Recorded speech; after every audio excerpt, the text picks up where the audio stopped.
announcement. The mayor is going to go over his annual budget. It's important to kind of keep track of what all these different items when we talk about the budget really is. We don't want today's announcements to be confused with the budget monitoring process, which we go over in the fall and spring. This is the mayor's official annual budget. That budget will begin in July 1st of 2022, and that is the budget that runs through 2023, June 30th.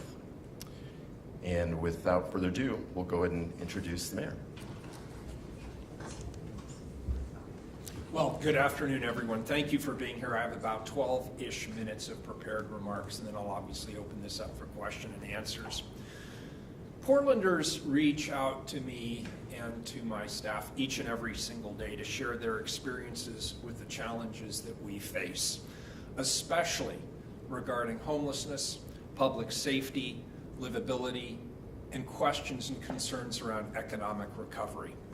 They also share their perspectives on paths to address these issues, as well as their expectation that we act effectively and in ways that comport with our equity and our climate goals here at the City of Portland.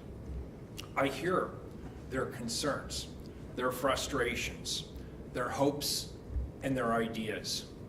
This input, whether it's received by email, call, letter, in a meeting, or via council testimony, it's heard and it's embraced by me and by my administration. What unite these messages is want for meaningful and immediate action. Today, I'm answering Portlanders' call for meaningful and immediate action by sharing my proposed 2022-23 fiscal budget. An annual budget is a city government's funded plan of action. It determines both the policies we pursue as well as the specific actions that we will take. That's what we need: actionable investments in each priority area, rooted in equity and conscious of environmental impacts. And to better ensure that these investments have a lasting impact, each element of this plan needs to be evaluated through the lens of high-performance government. High-performance government, to me, means that it's data-driven, means that it's informed by the experiences and by the feedback of our community. It's about outcomes. Good data is the key to meaningful actions, putting money into what we know is working and looking for more ways to be both innovative and effective. Only then can we preserve, support, and grow what people love about Portland while changing the things that aren't working. Our community is not alone in the sense of urgency and a want for action. That was made evident in both the number of funding asks that came from city bureaus, as well as the dollar amounts that bureaus requested. In fact, bureaus requested 2 to 4 times over the forecasted available resources for every revenue stream within our discretionary budget. This included $210.7 million in Federal American Rescue Plan Act requests, ARPA requests, with only $104 million available. There were $30 million in capital set-aside requests, with only $15 million available. There was $38.5 million for one-time general fund requests, with $14 million available. And get this, there was $27.8 million for ongoing general fund requests, with only $200,000 available. As such, I allocated one-time and ongoing general fund, capital set-aside, and cannabis dollars, as well as the second tranche of the Federal American Rescue Plan Act dollars. Even with the second tranche of ARPA dollars, which did allow us to balance the upcoming fiscal budget, I had to make strategic, data-driven decisions about how to best allocate these funds. I've worked alongside my staff to meet with every bureau and council office many times over to select packages that will improve service levels and deliver critical programs to the community. We were fortunate that we received an additional $34.8 million in one-time general fund resources via our April forecast, which was comprised primarily of business license tax revenue. That's positive. That surplus allowed my team to reconsider some important projects that could not be included in the initial balance. Due to the late timing of this forecast, in fact, we only received it a couple of days ago, those allocations are not included in the proposed budget documents that I filed and that you've all seen. Instead, I'm going to bring those allocations as an amendment to my approved budget session on May 11th, and will mention many of the items funded with that revenue source in my remarks today. With the time I have left today, I'll walk us through each of the Council's shared priority areas and how those investments connect to and overlap with the three lenses of equity, achieving climate goals, and providing high-performance government. Homelessness. My budget invests over $85 million, a record amount, into homeless services so that we can get as many people off the streets as quickly and humanely as possible. It also includes strategies to preserve and grow our affordable housing stock across the city. We can do both. With regard to homelessness, we're maintaining our investments for the Joint Office of Homeless Services with over $47 million, which will fund a variety of programs, including 10 shelter programs, including low barrier, congregate, village style, and severe weather, with a combined total of nearly 600 beds that serve thousands of Portlanders each year. This investment places over 1,000 people into permanent housing out of shelters. It provides recovery-focused transitional housing to a projected 235 people. It funds support for 130 permanent apartments at the Bud Clark Commons and a mobile permanent supportive housing team to provide wrap-around services to over 90 households. It supports operations of approximately 200 motel room shelters for people who are older and who have underlying health conditions, including one culturally specific motel shelter program focused on serving the African American community specifically. And lastly, it funds programming to help get 185 people into supplemental social security income and provides employment services to over 360 people. We've allocated $36.2 million for the Streets to Stability program, which includes funding for 6 safe rest villages, plus 2 other alternative shelter sites for 2 years. This investment includes capital costs for site development, the purchasing of approximately 300 sleeping units and pods, and operational funding for all the wraparound services. We're estimating that we'll have served between 1,050 and 1,575 participants by December of 2024 across the 6 Safe Rest Village sites. The fragmented nature of our city government and city bureaus has impeded our ability to get people off the streets and connected to services over a period of many years. I've seen it myself. I opted to cut through the red tape and created the Street Services Coordination Center to streamline connecting local agencies and service providers with homeless Portlanders.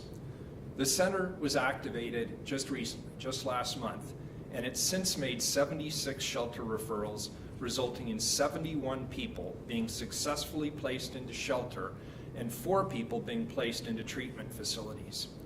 We now also have dedicated accessible transportation to take people to shelters who want to get off the streets. This budget puts $1 million into expanding these operations for the Street Services Coordination Center to ensure more people on our streets have access to shelter and receive the necessary services and the ability to move into housing faster. With regard to affordable housing, to address homelessness, we must continue to increase our affordable housing availability. The investments in the Joint Office and the Safe Rest Villages must be paired with the expansion of affordable housing units. It's both and. In addition to the Portland Housing Bureau's base budget, I've added $5.8 million for land banking. This land will be used to develop permanent affordable housing units for 216 to 432 Portlanders. A separate Housing Bureau package in my budget puts $5.2 million to preserve approximately 100 affordable housing units that could not be easily replaced, especially with the cost of housing today. With regard to community safety, my proposed budget continues my commitment to refocus, reform, and restaff our community safety response by strengthening our diverse network of crisis prevention and intervention tools. Our 911 system has seen an increase in call numbers, receiving about 1 million calls in 2021, 45% of which were non-emergency calls. This budget refocuses our communication system by putting an additional $2.9 million to expand the hours of our 311 non-emergency call center to provide around-the-clock 24/7 coverage for the first time. We anticipate this expansion will shift up to 180,000 non-emergency calls from 911 dispatchers to the 311 call line. In addition to the heightened coverage provided by 311, the Bureau of Emergency Communications will receive funding to expand staffing to reduce 911 call wait times.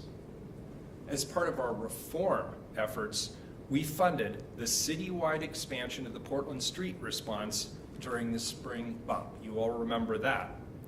This budget allocates an additional $11.5 million to ensure that the Portland Street response is not only operating citywide, but that it will also operate around the clock, 24/7.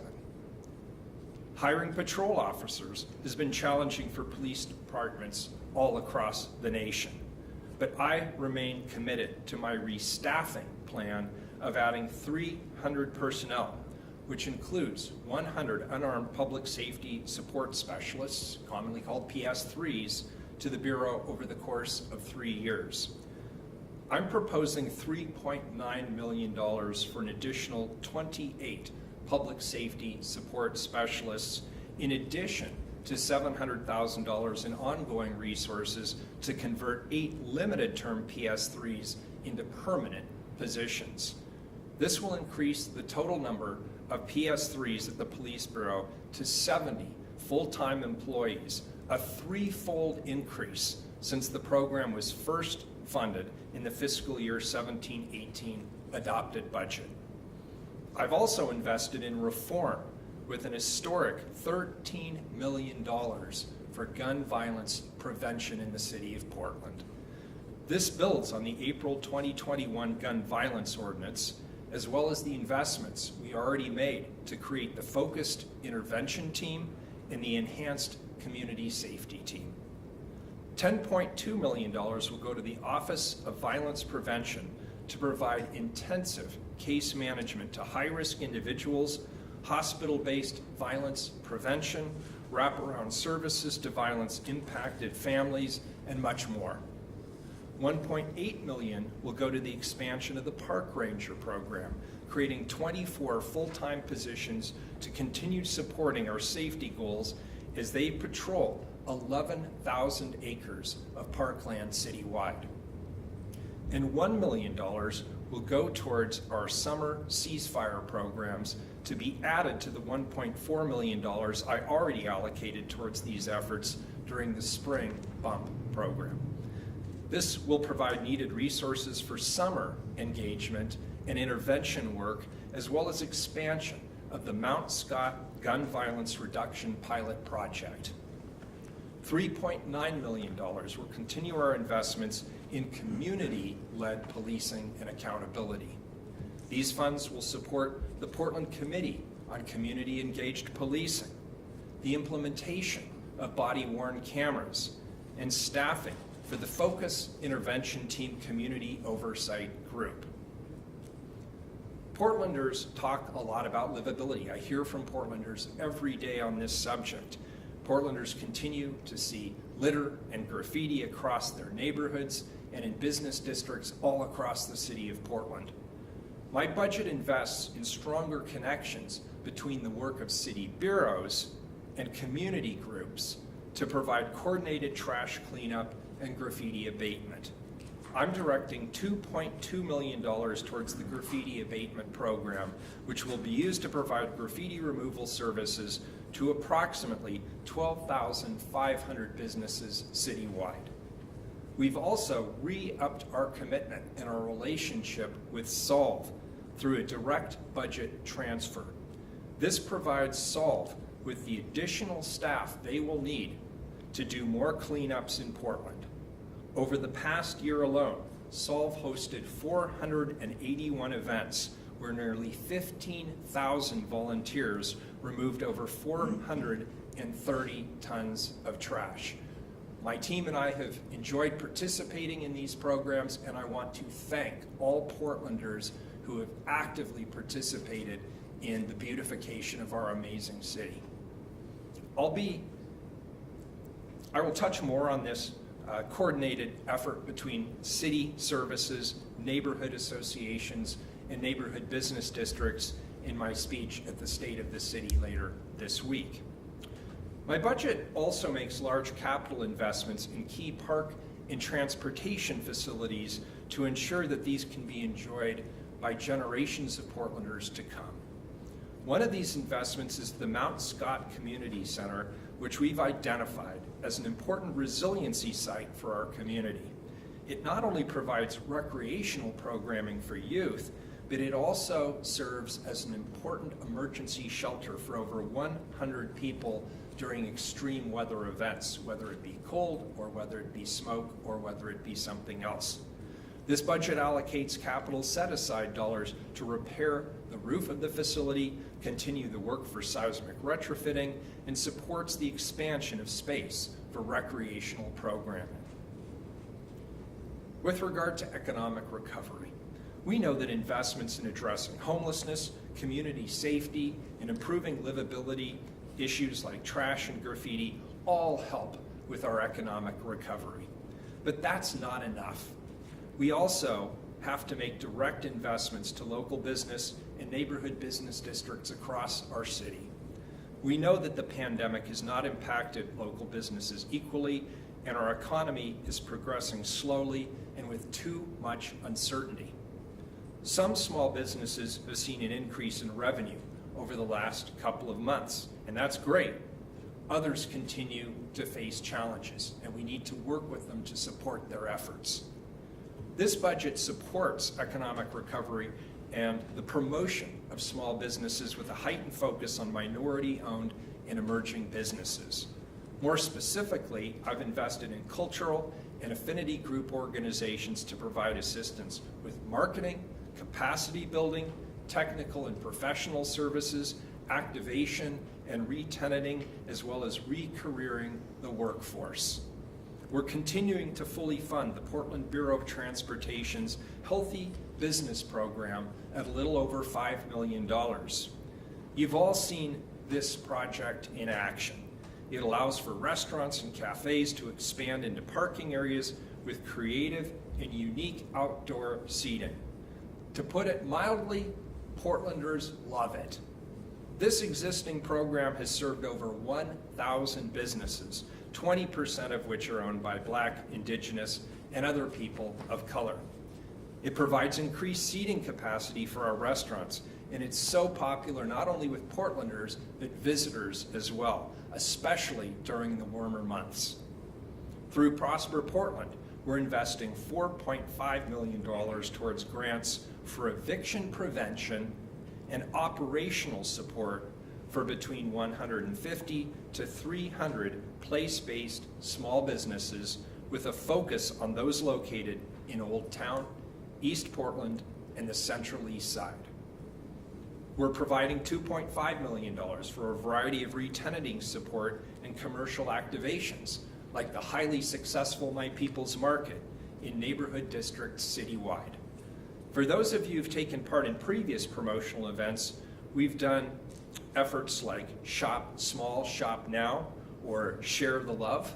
This funding will create 20 new events throughout our downtown and our neighborhood business corridors. I personally look forward to visiting these activations in the months to come. They're not only successful, they're a lot of fun, and I encourage Portlanders to participate. The cannabis industry is also supported within this budget in various packages, including nearly $500,000 that will be allocated to a cannabis emergency relief fund. This program will provide grants to eligible cannabis businesses and workers, and it'll serve up to 50 individuals and 22 individual businesses. There's also funding for various initiatives within the Inclusive Business Resource Network that serves 1,000 to 1,200 new and existing businesses in Portland. We're also supporting Venture Portland's Business District program, which provides financial support to events like the Spirit of Foster Tasting Tour and other events in the Midway, Gateway, Lentz, Foster, Williams, Vancouver, and St. John's neighborhoods. My office is also allocating funding to establish a citywide events office to better coordinate services for local nonprofit events, and we've proposed $350,000 in rent support for arts and culture organizations that have been hard hit by the economic impacts of the pandemic. Finally, we're fully funding Commissioner Ryan's package to streamline the city's development permitting system, which is being led by the Permitting Task Force. The actionable investments that I've outlined today, and those detailed within my proposed budget, were evaluated in part by their impact in fostering greater equity and climate consciousness, as well as how they contribute to high-performance government, as I described it previously. In deploying the equity lens, my budget focuses over $100 million in investments to support vulnerable populations. This includes funding holistic community safety interventions like the $11.5 million investment for the 24/7 expansion of the Portland Street Response, and nearly $4 million to improve police accountability through the police oversight bodies and implementing our body-worn cameras program. Many of my economic recovery investments are focused on supporting small businesses, especially those that are minority-owned. It lays the groundwork for meaningful climate action. With over $4 million in funding, the city's most significant investments of resources in climate work since the climate emergency was declared at the beginning of the pandemic 2 years ago. This includes fully funding the Bureau of Planning and Sustainability's requests to lead climate resiliency and conduct climate emergency work. It provides staff for the Clean Air Protection Program, as well as staff for the new Climate Sustainability Officer to establish metrics, policies, and practices to hold the city accountable towards achieving our climate action goals. And finally, the city cannot deliver on its priorities if we are not a high-performance government. My proposed budget provides over $30 million in investments to improve government delivery of services via new service delivery models like 311, improve processes and systems like permitting and zoning, more timely response to community inquiries like through our enhanced public records program, and prioritizing the use and the sharing of data. You can read more about all of these details in my budget memo. In conclusion, each of the packages within the proposed budget aligns with the Council's shared priority areas and advances at least one of the city's pursuits to be more equitable, mitigate climate change, and function as a high-performance government. Through our annual budget, our plan of action, we're providing resources necessary to work quickly, compassionately, and creatively to meet the needs of the Portland community. Thank you. I look forward to bringing my proposed Budget Council at tomorrow's work session. I also hope to hear from Portlanders on these investments at tomorrow evening's hearings. I'll now open it up for questions. Director Jessica Kennard is here from the city's budget office. She's here to help with any technical items. Her team has done exceptional work. And Director Kennard, I thank you and your team for the incredible amount of hard work that they put into this. I'd also like to thank the members of my team for the late nights and long weekends that they put in with you to help craft the proposed budget. Thank you.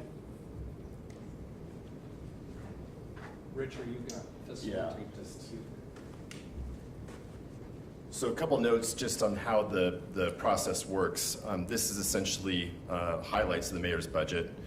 The official budget will be filed tomorrow at 9:30, and there'll be a work session immediately that'll be directed by the mayor and with Portland City Council. That'll be from 9:30 to 11:30 tomorrow. So now we'll go to our questions. We're doing something kind of new here with this hybrid in-person and Zoom press conference, so you'll have to bear with us, but we'll ask those from the media who are in chambers today, just go ahead and raise your hand. We'll call on you. As the mayor mentioned, Chief Budget Officer Jessica Kennard has also made herself available for questions about any of the technical process of the budget and details. For those of you on Zoom, what we'll do is handle the questions here in chambers first, and then we'll transition to questions on Zoom. If you could just use the raise my hand function to let us know you have a question for the mayor or Chief Budget Officer Jessica Kennard. All right, who's going to go first? Simon? Mr. Mayor, to you, if you could, your budget creates a couple hundred affordable housing units, a couple hundred shelter spaces. The need on the streets is in the thousands. And people will tell you that's not enough. What would you say to that? I would agree with them. But we have to start somewhere, and we have to start with the resources that we have available. And thankfully, through ARPA and other sources, we now have the ability to increase funding for several hundred units. As the Safe Rest Villages expand, we'll continue to look at that as a model. We're also still interested in looking at larger scale opportunities as the COVID pandemic dissipates. I am also very hopeful that we'll be able to continue to work with the county in the years ahead to prioritize getting people out of dangerous and squalid conditions on the street, even if it means putting them into temporary shelter before they go into housing. At least in temporary shelter, they'll have access to hygiene, to water, to toilets, to showers, to laundry, and potentially navigation to whatever other services they may need, whether it's behavioral health services, substance abuse treatment, domestic violence services, or just flat out navigation to a lower cost housing unit. And we're going to keep pressing forward with the resources we have. We're also going to continue to push our partners at the regional level as well as the state and federal level to do their part to support our efforts here at the street level. Thanks for the question, Simon.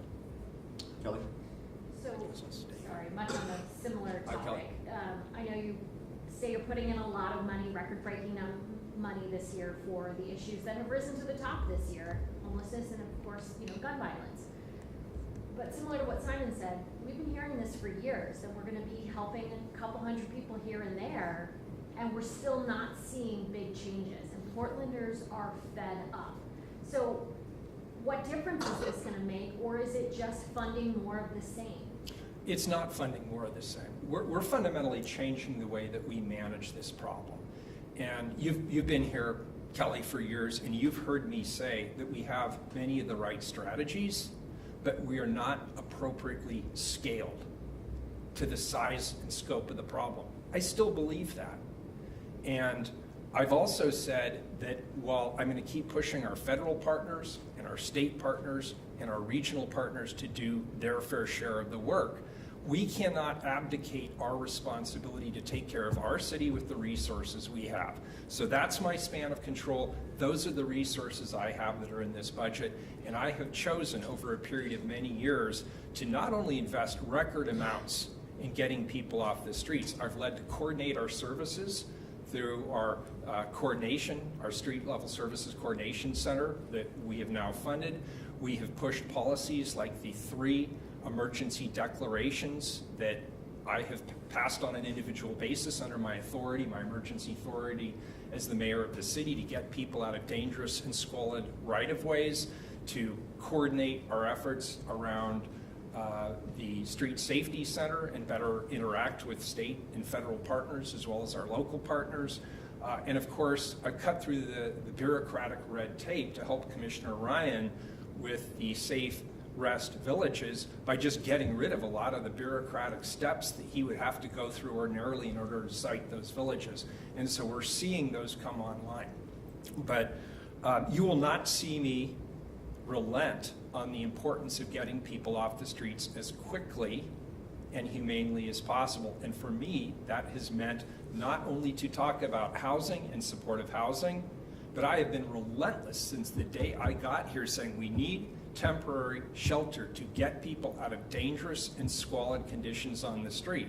And I was a little bit like a lone wolf shouting into a wilderness, but the public is with me now. I hear them, and when I talk to neighborhood groups, I spoke to a group last night, and they hear what my priorities are and how I'm investing our limited resources at the city level and the way we are trying to actionably address the number of people on our streets. They agree with the strategies we're pursuing.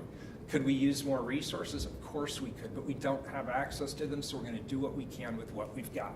So to follow up, you say you're fundamentally changing the way that we're going about homelessness and fixing it. What are those fundamental changes? Number one, prioritizing temporary shelter to get people out of dangerous and squalid conditions as quickly as possible. Number two, breaking down the bureaucratic BS that exists because of our antiquated form of government that creates silos. We've got homeless people in parks. We've got homeless people in our PBOT right-of-ways. We've got homeless people in our utility areas. We've got homeless people in some of our other city-owned land. I just mentioned 4 bureaus that are under the control of 4 different commissioners.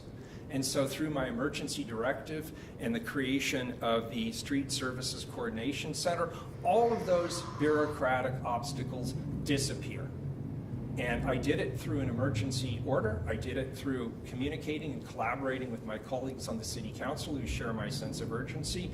And now we're also speaking to a broader audience. I've had the opportunity recently to meet personally with the HUD Secretary, and I shared with her the situation that we're experiencing on our streets here, as well as all up and down the West Coast. She heard my message. She and the administration understand that local governments will need federal support to be able to address the severity of this problem. How severe is the problem? Well, now I can tell you, because we now have the data back from our most recent point in time count. There are at least, and I say at least because I think it's probably undercount, at least 6,000 people on the streets. 6,000 people on the streets. So the intervention has to be us collaborating better with our federal partners, and I'm seeking to do that through the HUD Secretary, collaborating better through our state partners, and I'm starting to see improved relations there and a commitment to helping local jurisdictions address this problem before it gets any worse. And at the local level, we're coordinating better than we ever had through the enhanced community, or through the Street Services Coordination Center. And you're probably going to hear me talk about it a lot more if you stick around. I mean, this is the number one issue. Yeah. No, I for get it. Portlanders, bar like none. said, I mean, full stop. Homelessness is the number one issue. Full stop. And that's the number one thing we hear from viewers, is they're frustrated. Absolutely. And I understand that frustration, and that's why this budget is responsive to both the frustration that Portlanders are justifiably expressing and their demand that we take urgent action. And while we can't solve it all here at the City of Portland with our resources, we have to do our part. And we are making a strong statement through this budget that we see it primarily as our responsibility to address the situation on our streets.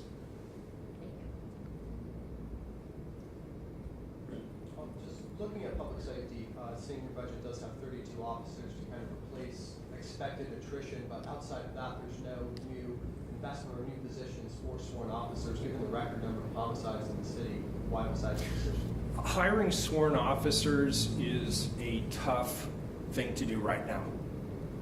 And that's true in every city. Every city is basically at this point competing to steal officers from other cities. We call them laterals, and we, as a city council, worked with the Portland Police Association and the leadership in the Portland Police Bureau to put together what we think is an attractive lateral package.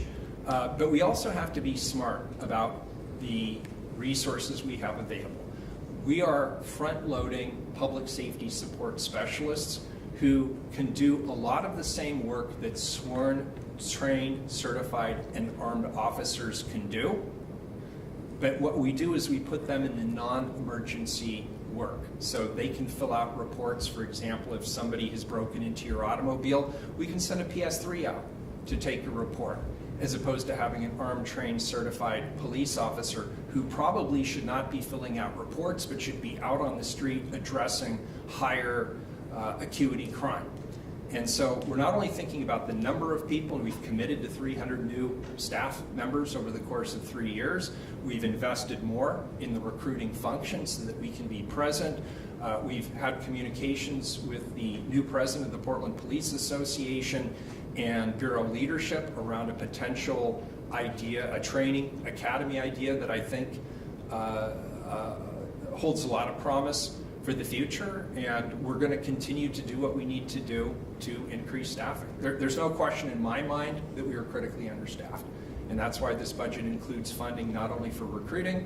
We obviously have vacancies that can be used to bring in more certified officers.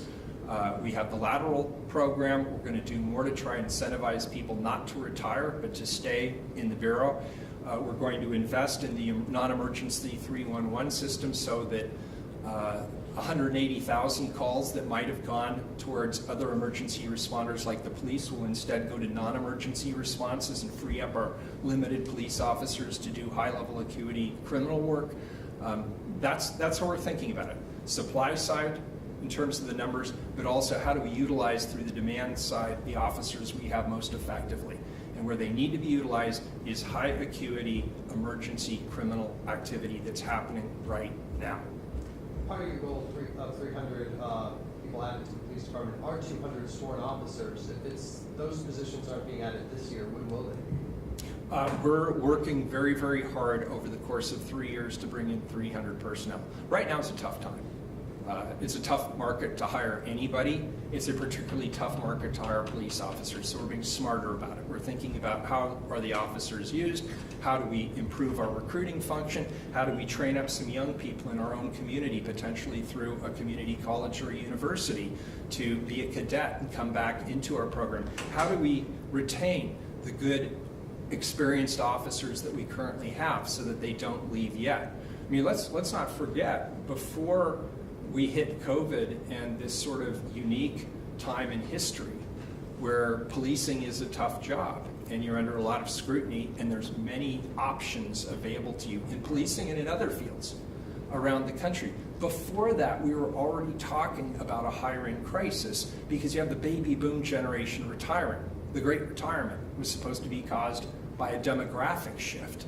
So we're dealing with that. At the same time, we're dealing with some of the other struggles around recruiting officers. So I'm not going to lie to you, it's going to be a heavy lift, but we have to use every tool at our disposal, whether it's incentive-based, whether it's recruiting-based, whether it's retention-based, whether it's thinking about how to better utilize the officers we have through 911 or 311, whether it's deflecting calls that they used to get called to other types of services like the Portland Street Response, which is now going to be citywide 24/7. That's how we're going to get through this crisis that we're currently experiencing in staffing in the Portland Police Bureau. So I understand that everybody's having a hard time hiring. All cities are struggling with police. But do you buy that we're struggling the same and that we're not struggling more because of the attention that we've gotten over these last few years? It's definitely a tougher sell here. Look, we have three problems happening simultaneously. Number one, before George Floyd, we were critically understaffed. And it's as if people woke up one day and they realized, wow, we have a shortage of police officers. This city has had a shortage of police officers for years. And I don't mind telling you some of that was intentional. Our criminal justice system has been leading around reforms. We have almost 500 fewer jail beds at Multnomah County than when I was chair a decade ago. We have fewer prosecutors. We have a critical shortage of public defenders. By the way, the reason I continue to advocate for public defenders, even though I have nothing to do with it, you are entitled under the U.S. Constitution to a robust defense. And if you get in front of a judge here in the state of Oregon, even if you've committed a serious felony, and the judge says, who's defending you? And you say, I don't have anybody to defend me, and the public defender says, we don't have anybody available, the judge is obliged to throw that case out. And that has been happening. And so what I'm trying to do is right-size the personnel. Portland has struggled because we started with a lower number. Then we, of course, had night after night after night of demonstration, which was exhausting to our personnel. And a lot of people who might have thought a career in policing looked attractive 4, 5, 6 years ago are looking at it today and saying, wow, I can go be a truck driver, work fewer hours, be home on weekends because now the trucking industry has to be more competitive, and I get paid more. So we're not just competing with other jurisdictions for police officers, we are in a labor-restricted market with a job that a lot of people right now don't necessarily see as being the best opportunity going forward. So my pitch to young people in particular, or people who are retooling their careers, is that I think the worst is behind us. I think there is support for the hard work, the dangerous work that the police do on our city council. I think there is a desire within the Portland Police Bureau, from the newest people to the most senior people in the ranks, to have Portland be one of those bureaus around the country that can get it right. Have the right tools, the resources, the training, the personnel required to be able to do their jobs effectively, alternative responses to help supplant their work, whether it's the Portland Street Response or the PS3 work that we're trying to do, and frankly, accountability. Our city is leading on accountability, and that's not the doing of the Portland City Council. In part, it was the U.S. Department of Justice saying you need a committee on community engaged policing, which we now have, or the voters saying we want to support a new accountability and oversight model, which we're working hard to implement. And so I'm hoping people will see Portland as an attractive place to work in the years ahead. I'd like us to shift the focus from being besieged or battered to saying, okay, we've picked ourselves up, we've learned a thing or two over the last couple of years, and we're leading on the innovation cycle on making it work, making sure that we have the tools, the resources, the training, and the personnel for the police bureau to be effective and supported in their role in this community.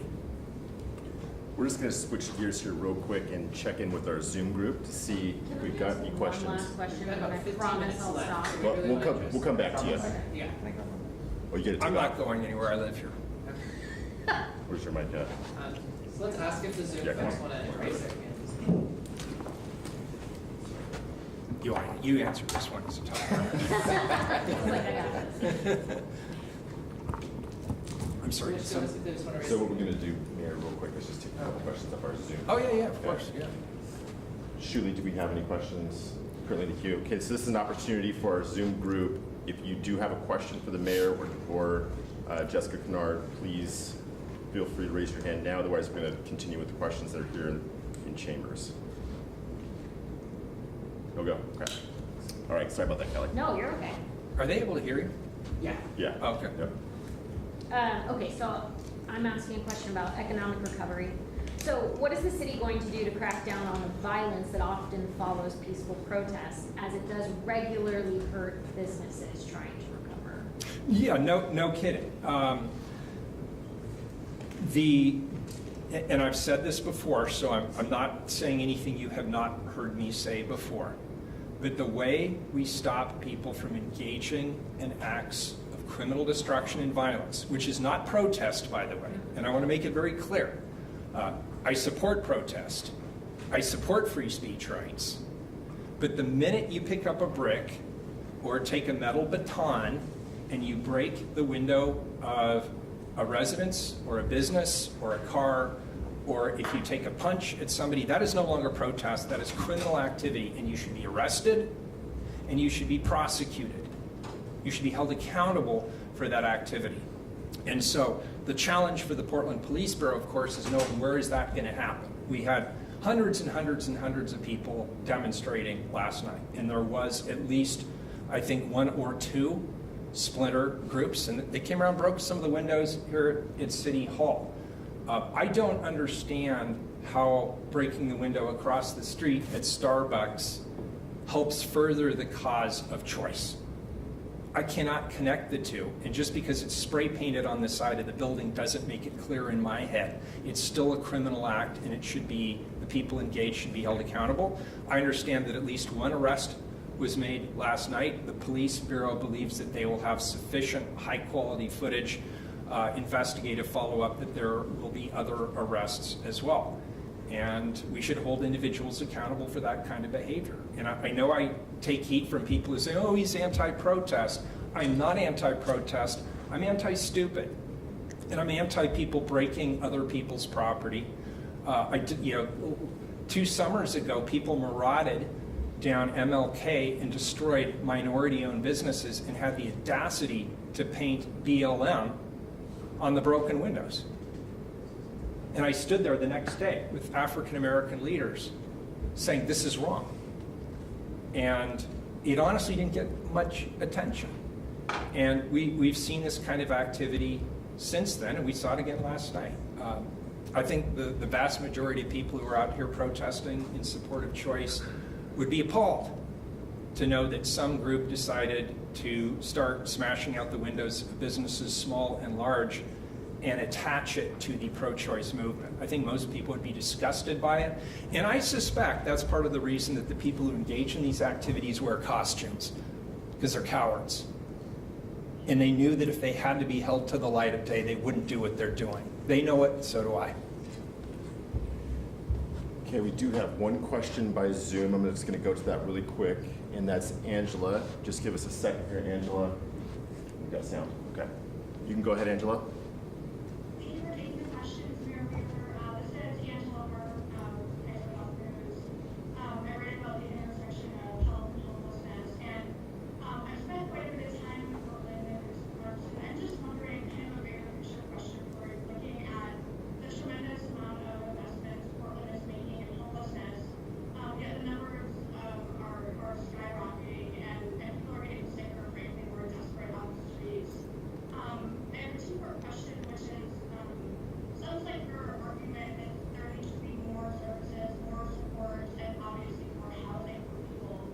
But what do you say to critics who say that perhaps it's the amount of services that Portland is perhaps being a little too permissive in allowing that behavior to be on the streets, and some have even drawn a parallel that the dearth of patrols and law enforcement over the past few years has actually not to criminalize homelessness, but had the lack of patrol has in some ways contributed to the crisis of men on the streets. If you could just speak to that double-pronged, complicated issue, I appreciate it. Well, first of all, let's unpeel the complex onion that you've just dumped on my podium. Thank you for the question, because it really gets to the heart of the matter. The longer people are on the streets, we know factually that what the data says is people are more likely to be exposed to drug abuse, they are more likely to be exposed to violence, and they are more likely to develop mental health related issues.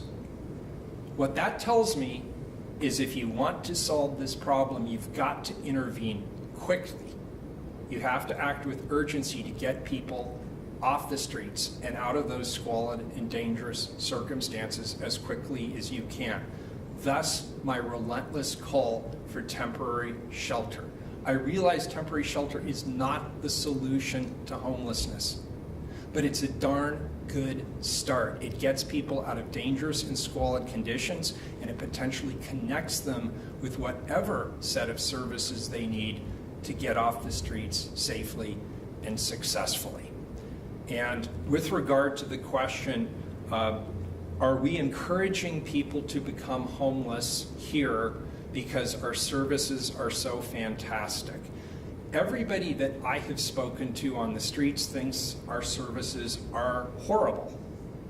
And they relate to me repeatedly that it is not fun being homeless on the streets of this city. It doesn't help any that the weather isn't particularly great here a lot of the year. But there just isn't a lot of proof that people are here for that purpose. I am hearing overwhelmingly from the people in this city that they do not want to simply criminalize homeless people and throw them in jail because they are homeless. I don't think that's a real solution, and it's also not legal under Martin v. Boise. So we must provide some measure of improved alternatives to people who are currently living in squalid and dangerous conditions. I have no problems offering that as an alternative. And then if somebody says, but I'm not interested, I don't want to do that, well, then we can tell people to move on. But I think our basic humanity calls on us to at least offer the support to help people get themselves out of the dire circumstances in which they find themselves. And I would also remind people, I'm repeatedly said, well, it doesn't happen this way in Dallas, or it doesn't happen this way in Houston, or it doesn't happen this way in Salt Lake City, or whatever. They're not in the Ninth Circuit. We are under our own rules here on the West Coast, and those rules are not rules we create. They're imposed upon us by the United States federal courts. And I believe in the law, and I'm going to uphold and abide by the law until somebody changes it. What are the laws that restrict you? Martin, I'm sorry?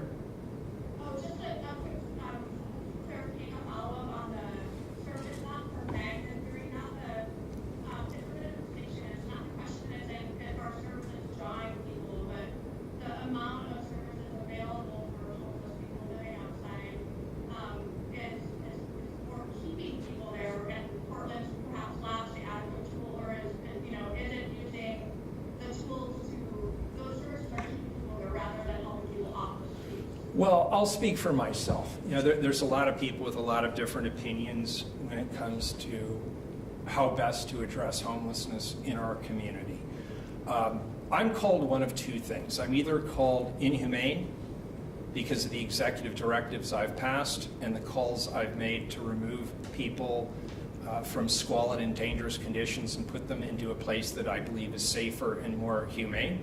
On the other hand, I've been called an enabler because I support things like shelter, access to substance abuse treatment, mental health services. There's a lot of women who need domestic violence survivorship services on our street.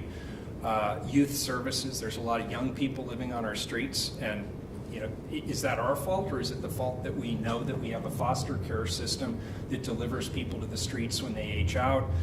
Is it our fault, or could it possibly be that when people are released from the federal or state prisons, they end up on the streets of the city because nobody's bothered to give them a transition plan into education, into job training, into connections to services in the community? I'll take full responsibility for all of the above. But I'm going to continue relentlessly push on what I've been pushing, which is to get as many people off the streets as quickly and humanely as possible. And that is what I will do for the next 2 years and approximately 6 months. Any more questions in the room? I got one. I'm on Ken McCormick, KGW Television. You mentioned funding for the police and programs. You mentioned body cam program. To what level would your proposed budget seed that program? Fully or partially, or? Good afternoon. My name is Jessica Kennard. I'm the city's budget director. The mayor's proposed budget includes funding for the capital, sort of startup costs associated with body-worn cameras. It also includes staffing costs, 6 FTE within the police bureau to begin launching that program, and it also includes some costs to support the public defender and the DA's office with dealing with the increased capacity that they may need in response to records. I think it's a new program, so I'd have to defer to the police bureau in terms of what the full scope of the program might eventually be, but it's certainly the first start. What she said. All right, no other questions in the room? Okay. All right. Thank you, everybody. To be continued, no doubt. What? Thank you. Also, you came up with your time frame left in the office a little too quickly there. Pause next time. That's just the end of my term. I might run for 3 more terms. You don't know. All right. Thanks, everybody.